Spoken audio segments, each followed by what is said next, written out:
ಅಧ್ಯಾಪಹ ಪ್ರಾತಸ್ಮರಣೀಯ ಜಗದ್ಗುರು ಸಿದ್ಧಾರೂಢರ ಜಡಿಸಿದ್ದ ಯೋಗೀಂದ್ರರ ದಿವ್ಯ ಚರಣಾರವಿಂದಗಳಲ್ಲಿ ನತಮಸ್ತಕನಾಗಿ ಸ್ಥಿತಪ್ರಜ್ಞ ಮೌನ ಯೋಗಿ ಗುರುನಾಥಾರೂಢರನ್ನು ಸ್ಮರಿಸಿಕೊಂಡು ಶಿವಯೋಗಿತ್ರಯರ ದಿವ್ಯ ಅಡಿದಾವರೆಗಳಲ್ಲಿ ಶಿರವಾಗಿ ಯಾವ ಈ ವೇದಾಂತ ಪರಿಷತ್ತಿನ ಸನ್ನಿಧಾನ ಸ್ಥಾನದಲ್ಲಿ ವಿರಾಜಮಾನರಾಗಿರುವ ಗುರು ಸಾರ್ವಭೌಮ ಸಾಧು ಚಕ್ರವರ್ತಿ ನಿರಾಭಾರಿ ಸದ್ಗುರುವಿನ ಶ್ರೀ ಚರಣಗಳಿಗೆ ಹಣೆಮಣೆದು ಪರಮ ಪೂಜ್ಯ ಸದ್ಗುರು ವಿದ್ಯಾನಂದ ಭಾರತಿ ಮಹಾಸ್ವಾಮೀಜಿಯವರನ್ನೇ ಮೊದಲು ಮಾಡಿಕೊಂಡು ವೇದಿಕೆಯಲ್ಲಿ ಆಸೀನರಾಗಿರತಕ್ಕಂಥ ಸಕಲ ಪರಮ ಪೂಜ್ಯರ ಶ್ರೀ ಚರಣಗಳಿಗೆ ಶರಣೆಂದು ಮಾತೋಶ್ರೀಯವರಿಗೂ ವಂದಿಸಿ ತಮಗೆಲ್ಲರಿಗೂ ನಮನಗಳನ್ನು ಸಲ್ಲಿಸುತ್ತಾ ಪುಣ್ಯಾತ್ಮರೇ ನಿಜಗುಣರ ಒಂದು ನುಡಿಯನ್ನ ತಿಳಿಸ್ತಾ ಬಂದರು. ಬೇಡುವೆನೋ ಭವ ನಿಮ್ಮನೋ ಭವಭೋಗಳು ಜನ್ಮ ಜನ್ಮಾಂತರಗಳಲ್ಲಿ ಮಾಡನಗೊಲಿದು ಸುಗುಣ ಸಂತತಿಯನ್ನು ಸದ್ಗುಣಗಳ ಸಮೂಹವನ್ನು ಕರುಣಿಸು. ಎಡರೆಡಿಸಿದ ವೇಳೆಗಳು ಧೈರ್ಯವನ್ನು ಸಿರಿ ಒಡೆದು ಜೀವಿಸುವೆಳೆಯಳು ವಿನಯವನ್ನು ಕಡು ಜೌವನದೊಳು ವಿಕೃತಿ ದೂರದಿರುವುದನು ವಿತರಣದೊಡನೆ ಭೋಗಿಸುವ ಅರ್ಥದೊಡವನು. ಹೀಗೆ ನಿಜಗುಣ ಶಿವಯೋಗಿಗಳು ಭಗವಂತನಲ್ಲಿ ಅನೇಕ ಶ್ರೇಷ್ಠವಾದ ಸದ್ಗುಣಗಳನ್ನ ಬೇಡಿದ. ವಿತರಣದೊಡನೆ ಭೋಗಿಸುವ ಅರ್ಥದೊಡವನು ಅನ್ನುವಂಥ ವಿಚಾರ ಅಂದ್ರೆ, ಹೇ ಪರಮಾತ್ಮ, ನನಗೆ ಸಿರಿ ಸಂಪತ್ತನ್ನು ಕೊಡು, ಆದರೆ ಅದರ ಜೊತೆಗೆ ಅದರಲ್ಲೇ ಇರುವಂತದ್ದೊಂದಿಷ್ಟು ಸ್ವಲ್ಪನ್ನ ಸತ್ಪಾತ್ರಕ್ಕೆ ಸತ್ಕಾರ್ಯಕ್ಕೆ ದಾನ ಮಾಡುವಂತ ಬುದ್ಧಿಯನ್ನು ಅದರ ಜೊತೆಗೆ ನನಗೊಂದಿಷ್ಟು ಕೊಡು ಅಂತ ಬೇಡಿದ್ರು ನಿಜಗುಣರು. ಯಾಕಂತಂದ್ರೆ ಈ ಬುದ್ಧಿ ಎಲ್ಲರಿಗೂ ಇರೋದಿಲ್ಲ, ಕೊಡೋ ಬುದ್ಧಿ ಬರೋದು ಬಹಳ ಕಷ್ಟ. ಅದಕ್ಕೋಸ್ಕರವಾಗಿ ಇದನ್ನ ಬೇಡಿಕೊಂಡಿದ್ದಾರೆ ನಿಜಗುಣ ಶಿವಯೋಗಿಗಳು. ಅದಕ್ಕೆ ಈಗಾಗಲೇ ಹೇಳಿದ್ರಲ್ಲ ಸರ್ವಜ್ಞರ ವಚನ, ಕೊಟ್ಟದ್ದು ತನಗೆ ಬಚ್ಚಿಟ್ಟದ್ದು ಲೋಕಾಯುಕ್ತರಿಗೆ. ಕೊಟ್ಟದ್ದು ತನಗೆ ಬಚ್ಚಿಟ್ಟದ್ದು ಲೋಕಾಯುಕ್ತರಿಗೆ. ಕೊಟ್ಟದ್ದು ಕೆಟ್ಟಿತನ ಬೇಡ, ಶಿವನಲ್ಲಿ ಕೆಟ್ಟಿಹುದು ಬುದ್ಧಿ. ಇದೇ ವಚನ ಇನ್ನೊಂಥರ ಹೇಳಕತ್ತಾರ ಬೇರೆ ಮಂದಿ. ಕೊಡದದ್ದು ತನಗೆ, ಕುಡಿಸಿದ್ದು ಪರರಿಗೆ. ಕುಡಿಸಿದ್ದು ಕೆಡಿಸಿತ್ತನ ಬೇಡ, ಮುಂದೆ ನಿನಗೂ ಕುಡಿಸುವರು ಸರ್ವಜ್ಞ. ಏನು ಅದಕ್ಕೆ ಏನಪ್ಪಾ ಅಂತಂದ್ರೆ, ಭಗವಂತನಲ್ಲಿ ಏನು ಬೇಡಿದ್ರು ಅಂತಂದ್ರೆ ಅರ್ಥ ದೊಡ್ಡವಳು. ಅರ್ಥ ಅಂತಂದ್ರೆ ಸಿರಿ ಸಂಪತ್ತು. ರಾಜ ಭರ್ತೃಹರಿ ಹೇಳ್ತಾ ಇದ್ದಾನ ಒಂದ್ ಕಡೆ, ಅರ್ಥ ಹಸಂತಿ ಉಚಿತ ದಾನ ವಿಹೀನ ಲುಬ್ಧಂ ಅಕ್ಷಾ ಹಸಂತಿ ವಿಷಯೇಶು ಅಧಿರೂಢ ಚಿತ್ತಂ ಭೂಮ್ಯಂ ಹಸಂತಿ ಮಮ ಭೂಮಿ ಇತಿ ಭ್ರುವಾಣಂ ಮೃತ್ಯೋರ್ ಹಸತಿ ಅಮೃತ ಭಕ್ತಿ ವಿಹೀನ ಮೂಢಂ. ಸಂಪತ್ತ ನಗತೆತಂತ ಯಾರನ್ನ ನೋಡಿ ಅಂತಂದ್ರೆ, ದಾನಹೀನನಾದ ಮನುಷ್ಯನನ್ನ ನೋಡಿ ಗಳಿಸಿದ ಸಂಪತ್ತ ನಗತೆತಂತ ಎಂತ ಲೋಭಿಯ ಕೈಯಾಗ ನಾ ಸಿಕ್ಕೇನಲ್ಲ ಅಂತ ಅರ್ಥ. ಹಸಂತಿ ಉಚಿತ ದಾನ ವಿಹೀನ ಲುಬ್ಧಂ. ವಿಷಯದಲ್ಲಿ ತೊಡಗಿದ ಮಾನವನನ್ನು ನೋಡಿ ಇಂದ್ರಿಯಗಳು ನಗತಾವಂತ. ಅಕ್ಷ ಹಸಂತಿ ವಿಶೇಷು ಅಧಿರೂಢ ಚಿತ್ತಂ ಭೂಮ್ಯಂ ಹಸಂತಿ ಮಮ ಭೂಮಿ ಇತಿ ಭ್ರವಾಣಂ. ಈ ಭೂಮಿ ತಾಯಿ ನಗತಾರಂತ. ಯಾರು ಇದಕ್ಕೆ ನಂದ್ ನಂದ್ ನಂದ್ ಅಂತ ಅಂತಾರಲ್ಲ, ಅವರನ್ನ ನೋಡಿ ಈ ಭೂಮಿ ತಾಯಿ ನಗತಾರಂತ. ಯಾಕ? ನಿನ್ನಂತವ್ರು ಎಷ್ಟೋ ಮಂದಿ ನನ್ನ ಒಡಲಿನೊಳಗೆ ಹೋಗ್ಯಾರ, ಆದ್ರೆ ನಾ ಹುಟ್ಟಿ ಯಾವಾಗ, ನೀ ಹುಟ್ಟಿದಿ ಯಾವಾಗ? ನನಗೆ ನಂದಂತಿಯಲ್ಲ ಅಂಥೇಳಿ ಭೂಮಿ ತಾಯಿ ನಗತಾಳಂತ. ಮೃತ್ಯು ದೇವತೆ ನಗತಾಳಂತ. ಮೃತ್ಯುರ್ ಹಸತಿ ಅಮೃತ ಭಕ್ತಿ ವಿಹೀನ ಮೂಢಂ. ಭಕ್ತಿಹೀನನಾದ ಮಾನವನನ್ನು ನೋಡಿ ಬಪ್ಪರೆ ನನ್ನ ಉಪ್ಪಿನಕಾಯಿ ಅಂತೇಳಿ ಮೃತ್ಯು ದೇವತೆ ನಗತಾ ಇದ್ದಾಳಂತ. ರಾಜ ಬರ್ತು ಹರಿ ಹೇಳ್ತಾ ಇದ್ದಾನೆ. ಅದಕ್ಕಾಗಿ ನಾವು ದಾನ ಮಾಡಬೇಕು. ದಾನಕ್ಕೆ 4 ಜನ ಅಣ್ಣತಮ್ಮ, ಸಂಪತ್ತಿಗೆ 4 ಜನ ಅಣ್ಣತಮ್ಮಂದಿರಿದ್ದಾರಂತ. ಧನಕ್ಕೆ ಧರ್ಮಾಗ್ನಿ ನೃಪತಸ್ಕರರು ದಾಯಾದ್ಯರೆನಿಪರಿ 4ವರುಗಳೊಳಗೆ ಧರ್ಮವೆನಿಪ ಅಗ್ರಜನಿಗೆ ಮಾಡದಿರೆ ಮಾನವ ನೃಪತಸ್ಕರರು ಕೋಪಿಸುವರು ಅಂತ.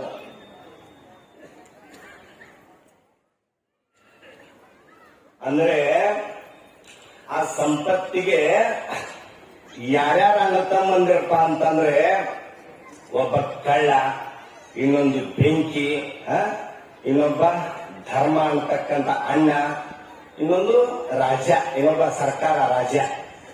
ಇವರು 3 ಜನ 4 ಜನ ಅಣ್ಣ ತಮ್ಮಂದಿರು. ನೀ ಧರ್ಮ ಅಂತಕ್ಕಂಥ ಅಣ್ಣನಿಗೆ ನೀ ಸಮಾಧಾನ ಮಾಡಲಿಲ್ಲ ಅಂದ್ರ ಇವರು 3 ಮಂದಿ ಸಿಟ್ಟಾಗ್ತಾರ. 3 ಜನರ ಪಾಲಾಗ್ತದ. ಅದು ಬೆಂಕಿಯ ಪಾಲಾದ್ರೂ ಆಗ್ತದ, ಕಳ್ಳರ ಪಾಲಾದ್ರೂ ಆಗ್ತದ, ಪ್ರಾಯಶ್ಚಿತ್ತಕ್ಕೆ ಹೋಗಿಬಿಡ್ತದು. ಆಸ್ಪತ್ರೆಗೆ ಆದ್ರೂ ಹೋಗ್ತದ, ಕೋರ್ಟ್ ಕಚೇರಿ ಏನು ಯಾವ್ದಾರ ದಾರಿ ಹಿಡ್ಕೊಂಡು ಹೋಗ್ತದ ಅದು ಸಂಪತ್ತು. ಅದಕ್ಕೆ ಹೇಳ್ತಾ ಇದ್ದಾರ, ಧರ್ಮವೆನಿಪ ಅಗ್ರಜನಿಗೆ ಮಾಡದಿರೆ ಮಾನವ ನೃಪತಸ್ಕರರು ಕೋಪಿಸುವರು. ತಸ್ಕರ ಅಂದ್ರೆ ಕಳ್ಳ. ಈ ದಾರಿ ಹಿಡ್ಕೊಂಡು ಅದು ಹೋಗ್ತದ. ಅದಕ್ಕೋಸ್ಕರವಾಗಿ ಧರ್ಮಕ್ಕೆ ಮಾಡಬೇಕು.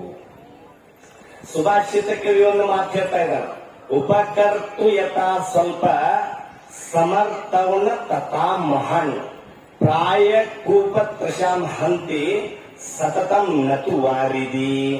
ಅಂದ್ರೆ ಒಬ್ಬ ಬಹಳ ದೊಡ್ಡ ಶ್ರೀಮಂತ ಇರ್ತಾನ, ಕೋಟ್ಯಾಧಿಪತಿ ಇರ್ತಾನ. ಅದೊಂದು ಮಾತು ಹೇಳಲ್ಲ ಕನಕದಾಸ, ಧನವಿದ್ದು ಫಲವೇನು ದಯವಿಲ್ಲದನ್ನಕ್ಕ. ಬಹಳ ದೊಡ್ಡ ಶ್ರೀಮಂತ ಇರ್ತಾನ, ಆದ್ರ ದಾನ ಮಾಡೋ ಬುದ್ಧಿ ಇರೋದಿಲ್ಲ. ಇನ್ನೊಬ್ಬ ಬಡವಿರ್ತಾನ, ಅವಾಗ ದಾನ ಮಾಡುವಂತ ಬುದ್ಧಿ ಇದೆ. ಹೆಂಗಪ್ಪ ಅಂದ್ರ ಬಾವ್ಯಾಗ ಒಂದಿಷ್ಟು ನೀರು ಇರ್ತಾವ, ಆ ನೀರ ಕುಡಿದ ನಮ್ ಬಾಯಾರಿಕೆ ಆರಿಸ್ಕೊಳ್ಬಹುದು. ಬಾವಿ ನೀರು ಸ್ವಲ್ಪ ಇದ್ರು ಸಿಹಿ ಇರ್ತಾವ. ಸಮುದ್ರದ ತುಂಬಾ ನೀರು ಇರ್ತಾವ ಸಮುದ್ರದಾಗ, ಆ ಸಮುದ್ರದ ನೀರು ಕುಡಿಯಾಕ ಬರುದಿಲ್ಲ, ಉಪ್ಪು. ಹಂಗ ಬಹಳ ಶ್ರೀಮಂತಿಕೆ ಇರೋದು ಒಬ್ಬರಲ್ಲಿ, ಆದ್ರೆ ಉಪ್ಪು ನೀರು ಸಮುದ್ರದ ನೀರಿದ್ದಾಗ ಪ್ರಯೋಜನ ಇಲ್ಲ. ಏನು ಧನವಿದ್ದು ತಾನು ಉನ್ನದ ಪರರಿಗಿಕ್ಕದ ಧನವಿದ್ದೇತಕ್ಕೆ ಅಂತ ಹೇಳಿದ್ರು ಕನಕದಾಸರು. ಅದಕ್ಕಾಗಿ ಬಡವನ ಹತ್ರ ಒಂದು ಸ್ವಲ್ಪ ಸಂಪತ್ತಿದ್ರು ಅವನಲ್ಲಿ ಕೊಡೋ ಬುದ್ಧಿ ಇರ್ತದ. ನೀವೆಲ್ಲ ಕೇಳಿದ್ರಲ್ಲ, ಸಿದ್ದಾರೂಢಪ್ಪಗೆ ಒಂದು ದುಡ್ಡು ಆ ತಾಯಿ ಅಜ್ಜಿ ಕೊಡ್ಬೇಕಾದ್ರ ಮನಸ್ಸು ಹೆಂಗಿರ್ಬೋದು. ಒಂದು ದುಡ್ಡು ಅವನ ಕೈಯಾಗ ತಂದು ಕೊಟ್ಟು ಮುದುಕಿ. ಅದಕ್ಕೋಸ್ಕರವಾಗಿ ಪುಣ್ಯಾತ್ಮರೇ, ಮನುಷ್ಯನಿಗೆ ದಾನದಿಂದಲೇ ಕೀರ್ತಿ ಬರ್ತದ. ದಾನಾಯ ಲಕ್ಷ್ಮಿ ಸುಕೃತಾಯ ವಿದ್ಯಾ ಚಿಂತಾ ಪರಬ್ರಹ್ಮವಿ ನಿಶ್ಚಯಾಯ. ಸಂಪತ್ತು ಇರೋದೇ ದಾನ ಮಾಡಕ. ಸಿರಿತನ ಬರುವುದು ದಾನ ಮಾಡಲಿಕ್ಕೆ, ಬಡತನ ಬರುವುದು ಧ್ಯಾನ ಮಾಡಲಿಕ್ಕೆ.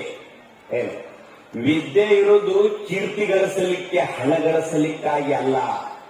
ದಾನಾಯ ಲಕ್ಷ್ಮಿ ಸುಕೃತಾಯ ವಿದ್ಯಾ, ನಿನ್ನ ಚಿಂತನೆ ಪರಬ್ರಹ್ಮದಲ್ಲಿ ಇರಲಿ ಅಂತ ಹೇಳಿದ್ರು. ಆದ್ದರಿಂದ ದಾನದಿಂದ ದ್ರೌಪದಿಗೆ ಅಕ್ಷಯಾಂಬರ, ದಾನದಿಂದ ಹರಿಶ್ಚಂದ್ರ ಸತ್ಯ ಸುಂದರ, ದಾನದಿಂದ ಕರ್ಣನ ಹೆಸರು ಅಜರಾಮರ. ಕರ್ಣನ ಜನ್ಮದೊಡನೆ ಇದ್ದುವು ಕವಚ ಕುಂಡಲಗಳು. ದೇವೇಂದ್ರ ಬ್ರಾಹ್ಮಣ ವೇಷವನ್ನು ತೊಟ್ಟು ಬಂದ. ಕರ್ಣ ತನ್ನ ಪ್ರಾಣಾಂತ್ಯದ ಸಮಯದಲ್ಲಿ ನನ್ನ ಪ್ರಾಣವೇ ಇದರೊಳಗೆ ಇದೆ ಅಂತೇಳಿ ಜನ್ಮದೊಡನೆ ಬಂದಿರತಕ್ಕಂತ ಕವಚ ಕುಂಡಲಗಳು, ನನ್ನ ಪ್ರಾಣ ಇದರಲ್ಲಿ ಇದೆ ಅನ್ನೋದು ಗೊತ್ತಿತ್ತು ಕರ್ಣನಿಗೆ. ಆದರೂ ಕೂಡ ಅವ ಭಿಕ್ಷೆ ಬೇಡಲಿಕ್ಕೆ ಬಂದಿದ್ದ ದೇವೇಂದ್ರ ಆ ಸಮಯದೊಳಗ ತನ್ನ ಬಾಣದಿಂದ ಕಿತ್ತುಪಟ್ಟ ತನ್ನ ಕವಚ ಕುಂಡಲಗಳನ್ನ ಕರ್ಣ. ಅದಕ್ಕಾಗಿ ಸೂರ್ಯ ಚಂದ್ರರ ಇರುವವರೆಗೂ ದಾನದಲ್ಲಿ ಶೂರ ಯಾರಂದ್ರೆ ಕರ್ಣ ಅನ್ನುವಂತ ಅವನ ಕೀರ್ತಿ ಉಳಿದಿದೆ. ಅದಕ್ಕಾಗಿ ಯಾರಾದ್ರೂ ಏನಾದ್ರು ಯಾರ್ಯಾರು ಕೊಟ್ಟ ಅಂತಿರಲ್ಲ, ನೀವ ಏನ್ ದೊಡ್ಡ ದಾನಶೂರ ಕರ್ಣ ಏನಪ್ಪ ಅಂತಿರಲ್ಲ. ಅದಕ್ಕೋಸ್ಕರವಾಗಿ ಅಂತ ಪ್ರಸಂಗದಲ್ಲಿಯೂ ದಾನ ಮಾಡಿದ. ನಮ್ಗ ಯಾವಾಗ ದಾನ ಮಾಡ್ಬೇಕನ್ನೋ ಮನಸ್ಸು ಬರೋದು ಅವಾಗಲೇ ಪಟ್ಟು ಬಿಡ್ಬೇಕಂತ. ಆಗ ಬಾ ಈಗ ಬಾ ಹೋಗಿ ಬಾ, ಆಗ ಬಾ ಈಗ ಬಾ ಹೋಗಿ ಬಾ ಎನ್ನದಲೆ ಆಗಲೇ ಕರೆದು ಮಾಡುವವನ ದಾನ ಹಣ್ಣಾಗಿರೋದು ನೋಡ. ಕರ್ಣ ಮೈಗೆ ಎಣ್ಣೆ ಹಚ್ಕೊಳತಿದ್ನಂತ, ಬಂಗಾರದ ಬಟ್ಲ. ಅವ್ರೇನ್ರಿ ಮಹಾರಾಜರ ಮಕ್ಕಳು. ಬಂಗಾರದ ಬಟ್ಟಲು ಎಡಗೈಯ ಹಿಡಿದಿದ್ದ, ಬಲಗೈಯಿಂದ ಎಣ್ಣೆ ಹಚ್ಕೊಳಕತ್ತಿದ್ದ. ಒಬ್ಬ ಬ್ರಾಹ್ಮಣ ಬಂದಿದ್ದ ಭಿಕ್ಷಕ. ಅವಾಗ ಆ ಎಡಗೈಯಿಂದ ಅದೇ ಬಟ್ಲ ಹಾಗೆ ಕೊಡ್ತಾ ಇದ್ದ ಕರ್ಣ. ಆ ಬ್ರಾಹ್ಮಣ ಬಾಳ ನೇಮದವ, ಎಡಗೈಯಿಂದ ಕೊಡಾಕತ್ತೀರಿ ಬಲಗೈಯಿಂದ ಕೊಡ್ರಿ ಅನ್ನೋ ಬ್ರಾಹ್ಮಣ. ಆ ಕರ್ಣ ಹೇಳ್ತಾನೆ, ಹುಚ್ಚ, ಎಡಗೈಯಿಂದ ಬಲಗೈಗೆ ಬರೋ ಮಟ್ಟ ಮನಸ್ಸು ಬದಲಿ ಆಗ್ತೈತಿ, ಸುಮ್ಮನೆ ಈಗ ಕೊಡಾಕತ್ತೀನಿ ತಗೋ ಅಂತಂದಂತ ಕರ್ಣ. ಅದಕ್ಕೆ ನಮ್ಗೆ ಯಾವಾಗ ಕೊಡ್ಬೇಕನ್ನುವಂತ ಮನಸ್ಸು ಬರ್ತದಲ್ಲ, ಆಗಲೇ ದಾನ ಮಾಡಬೇಕಂತ. ಅದಕ್ಕಾಗಿ ದಾನದಲ್ಲಿ ಶೂರ ಕರ್ಣ. ಒಂದು ಮಾತು ಹೇಳ್ತೇನೆ, ಯಾಕೆ ದಾನ ಶೂರ ಕರ್ಣ ಅಂತಾರ ಅವನಿಗೆ ಅಂತಂದ್ರೆ, ಒಮ್ಮೆ ಕೃಷ್ಣ ಪರಮಾತ್ಮ ಏನು ಮಾಡಿದ ಅಂತಂದ್ರೆ, ಅರ್ಜುನನಿಗೂ ಕರ್ಣನಿಗೂ ಒಂದೇ ಸಮಯದಲ್ಲಿ ಪರೀಕ್ಷೆ ಮಾಡ್ಬೇಕಂತೇಳಿ 2 ಬಂಗಾರದ ಗುಡ್ಡ ಕೊಟ್ಟಂತ ಕೃಷ್ಣ ಭಗವಂತ. ನೀವೊಂದು ತಗೋ, ನೀವೊಂದು ತಗೋ, 10 ಮುಳುಗೋ ಮಠ ಯಾರ ಬೇಗ ಇದನ್ನ ದಾನ ಮಾಡಿ ಮುಗಿಸ್ತಾರ ಅವರು ದಾನದಲ್ಲಿ ಶ್ರೇಷ್ಠ ಅಂತ ನಾ ತೀರ್ಮಾನ ಮಾಡ್ತೇನೆ ಅಂತೇಳಿ ಕೃಷ್ಣ ಪರಮಾತ್ಮ ಹೇಳಿದ. ಇಬ್ಬರಿಗೂ ಒಂದೊಂದು ಬಂಗಾರದ ಗುಡ್ಡ ಕೊಟ್ಟು ಕುಂಡ್ರಿಸಿದ. ಅರ್ಜುನ ಒಂದ್ ಕಡೆ ಕುಂತ, ಕರ್ಣ ಒಂದ್ ಕಡೆ ಕುಂತ. ಬಂದವರಿಗೆ ಕೊಡಾಕತ್ತಿದ್ರು. ಅರ್ಜುನ ಏನ್ ಮಾಡಿದ, ಬಂದವರಿಗೆ ಬುಟ್ಟ್ಯಾಗ ತುಂಬಿ ಕೊಡಾಕತ್ತ ಬಂಗಾರ. ಒಬ್ನ ಅರ್ಜುನ. ಕರ್ಣ ಏನು ಯುಕ್ತಿ ಮಾಡಿದ ಅಂತಂದ್ರ, ಯಾರ್ಯಾರಿಗೆ ಎಷ್ಟೆಷ್ಟು ಬೇಕಷ್ಟು ತಗೊಂಡೋಗ್ರಿ ಅಂತ ಒಂದ್ ಮಾತು ಹೇಳ್ಬೇಕು ಅವ್ ಕರ್ಣ. ಎಲ್ಲಾರು ಬಂದು JCB ಗಾಡಿ ತಗೊಂಡ್ ತುಂಬ್ಕೊಂಡು ಹೋಗ್ಬಿಟ್ಟು ಅವ್ನ್ ಬೇಗ ಮುಗಿದ್ಬಿಟ್ರಿ ಕರ್ನಂದ. ಇವ್ ಕೊಟ್ಕೊಂಡ್ ಕುಂತ ಕೈಲಿ ಒಬ್ಬ ಕೊಟ್ರೆ ಯಾವಾಗ ಮುಗಿಬೇಕಂದ್ರೆ ಬಂಗಾರ ಗುಡ್ಡ ಮುಗಿಲಿಲ್ಲ. ಅದು ಅರ್ಜುನಂದ ಅರ್ಧ ಉಳಿದ್ ಬಿಡ್ತ ಹಂಗ. ಆವಾಗ ಕೃಷ್ಣ ಪರಮಾತ್ಮ ಹೇಳ್ತಾನ, ಅರ್ಜುನ ನೀ ಯುದ್ಧ ಮಾಡಾಕತ್ತೆ ಶಾನ್ಯ, ನೀ ದಾನ ಮಾಡಾಕ ನಿಮ್ಗೆ ಕೊಡುದಿಲ್ಲ. ದಾನದಲ್ಲಿ ಶ್ರೇಷ್ಠ ಕರ್ಣ ಅಂತೇಳಿ ಶ್ರೀಕೃಷ್ಣ ಪರಮಾತ್ಮ ತೀರ್ಮಾನ ಮಾಡಿದ. ಅದಕ್ಕೋಸ್ಕರವಾಗಿ ಮನುಷ್ಯ ಸಂಪಾದನೆಯನ್ನ ಮಾಡ್ತಾನ. ಎಲ್ಲಾ ನನಗಾಗಲಿ, ನನ್ನ ಮಕ್ಕಳಿಗೆ ಆಗಲಿ, ನನ್ನ ಮೊಮ್ಮಕ್ಕಳಿಗೆ ಆಗಲಿ ಅಂತೇಳಿ ಲೋಭ ಗುಣದಿಂದ ಗಳಿಸಿ ಕೂಡಿಸಿ ಇಡ್ತಾನ. ಒಂದು ಮಠಕ್ಕೆ ಕೊಡ್ಲಾರ್ದ, ಒಂದು ಪಾತ್ರಕ್ಕೆ ₹1 ದುಡ್ಡು ಕೊಡ್ಲಾರ್ದ ಎಲ್ಲ ಜಮಾ ಮಾಡಿರ್ತಾನ ಮನುಷ್ಯ. ಮುಂದಾದೇನಾಗ್ತೈತೆ ಅಂತಂದ್ರ, ಅವೇನ ಅಷ್ಟು ಇದರಿಂದ ಗಳಿಸಿರ್ತಾನಲ್ಲ, ಅದ ಮನ್ಯಾಗ ಅವನ ಹೊಟ್ಟ್ಯಾಗಾರ ಅಥವಾ ಅವನ ಮಗನ ಹೊಟ್ಟ್ಯಾಗ ಮೊಮ್ಮಗಾರ ಆಗಿ ಅದನ್ನೆಲ್ಲ ಜಯಮಂಗಲಂ ಮಾಡ ಅವನ ಹೊಟ್ಟ್ಯಾಗ ಹುಡ್ತಾನಂತ. ಏನ್ರಿ ಹೆಂಗ್ರಿ ಅಂತಂತೀರಿ ನೀವು? ಈಗ ಜ್ವಾಳದ ಚೀಲ, ಗೋಧಿ ಚೀಲ ಇರ್ತಾವ ನಿಮ್ ಮನ್ಯಾಗ, ಬಾಯಿ ಹೊಲ್ದಿಟ್ಟಿರ್ತೀರಿ.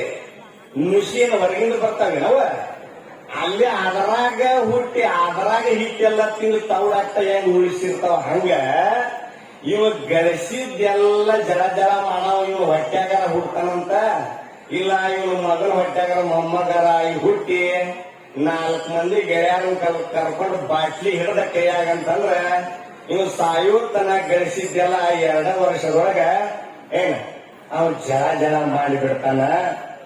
ಅದಕ್ಕಾಗಿ ನೀ ಇರೋದ್ರೊಳಗ ದಾನ ಧರ್ಮ ಮಾಡು, ಕೃತಾರ್ಥನಾಗು, ಕೃತಕೃತ್ಯನಾಗು ಅಂತ ಹೇಳ್ತಾರ.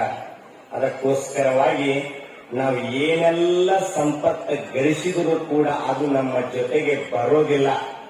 ಭೋಜರಾಜ ಮುಂಜ ಅಂತಕ್ಕಂಥ ಮಂತ್ರಿಗೆ ಒಂದು ಮಾತು ಹೇಳಿದಾನ. ಮಾಂದಾತಾಚ ಮಹಿಪತಿ ಕೃತಯುಗಾಲಂಕಾರ ಭೂತೌ ಗತ ಸೇತುರೇಣ ವಿರಚಿತ ಮಹೋದೋ ಕ್ವಾಸೌ ದಶಾಶಾಂತಕ ಅನ್ಯೇ ಚಾಪಿ ಯುಧಿಷ್ಠರ ಪ್ರಭುತಯೋ ಯಾತಾ ದಿವಂ ಭೂಪತೆ ನೈಕೇನಾಪಿ ಸಮಂಗತ ವಸುಮತಿ ಮುಂಜ ತ್ವಯಾಯಾಸ್ಯತಿ. ಏ ಮುಂಜಾನೆ ಮಾಂದಾತ ಮೊದಲಾದ ರಾಜರು ಈ ಭೂಮಿಯನ್ನು ಆಳಿದರು, ಅವರು ಈ ಭೂಮಿಯನ್ನ ತಗೊಂಡು ಹೋಗಲಿಲ್ಲ. ಕೃತಾಯುಗವು ಅಲಂಕಾರವಾಗಿಯೇ ಕಳೆದು ಹೋಯಿತು. ಸಮುದ್ರಕ್ಕೆ ಸೇತುವೆಯನ್ನು ಕಟ್ಟಿಸಿದಂತ 10 ತಲೆಯ ರಾವಣನು ಕೂಡ ನಾಶ ಆಗಿ ಹೋದ.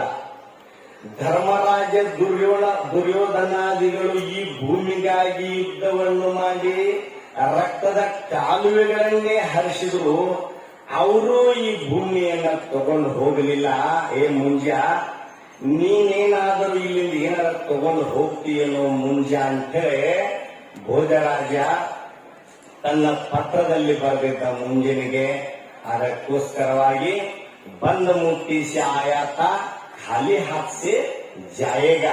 एक कलयुग नहीं करयुग है, तजुर्बा करके देखो, इस हाथ से देवो, इस हाथ से लेवो.